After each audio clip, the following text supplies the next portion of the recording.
Anchor per 6 KTR నోరు అదుపులో పెట్టుకో ఎమ్మెల్సీ బాల్మూరి వార్నింగ్. పిచ్చి కుక్క కరిచినట్లు కేటీఆర్ మాట్లాడితే తెలంగాణ ప్రజలు కేటీఆర్ను రాళ్లతో తరిమి కొడతారు.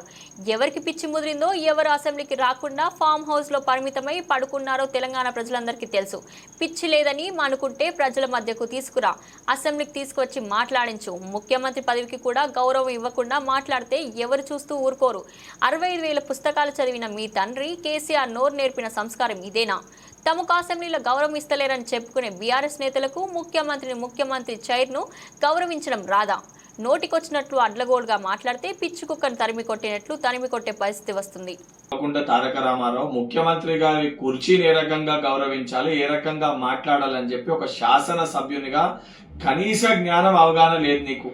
గౌరవం కావాలి గౌరవం ఇస్తలేరని మాట్లాడుతున్నావు. ముఖ్యమంత్రి గారి కుర్చీకి ఏ రకంగా గౌరవించాలా జ్ఞానాన్ని 80,000 పుస్తకాలు చదువుకుని మీ తండ్రి నీకు నేర్పలేదా?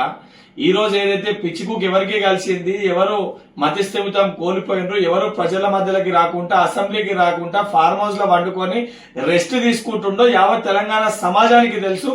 నిజంగా అసలు పరిస్థితి ఉంటే వెళ్లి మీ తండ్రి గారికి చెప్పించి అసెంబ్లీకి బయట ప్రజల మధ్యలోకి తీసుకొని వచ్చి వారి యొక్క బాధ్యతని వారికి గుర్తు చేయి.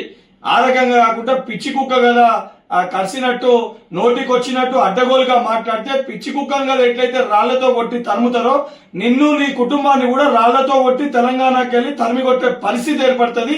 కేటీఆర్ మాట్లాడినప్పుడు నోరు అదుపులో పెట్టుకొని మాట్లాడమని హెచ్చరిస్తున్నా.